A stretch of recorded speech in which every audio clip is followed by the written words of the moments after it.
Hello. My name's Cariel and I will tell you a short story. The name of the story is Eldridge and the Mirror of Truth.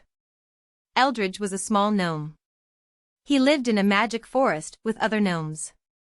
He liked to explore new places. He was adventurous. One day, he found a big tree. The tree told him about a secret treasure.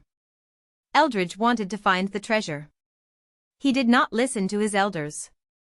He left the forest and went on a long journey. He had many problems, but he did not give up.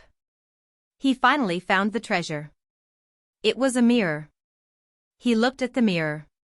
He did not see himself. He saw his family and friends.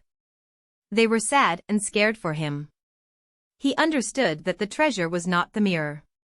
The treasure was his family and friends. He went back to the forest and hugged them. The story teaches us that family and friends are more important than money or things.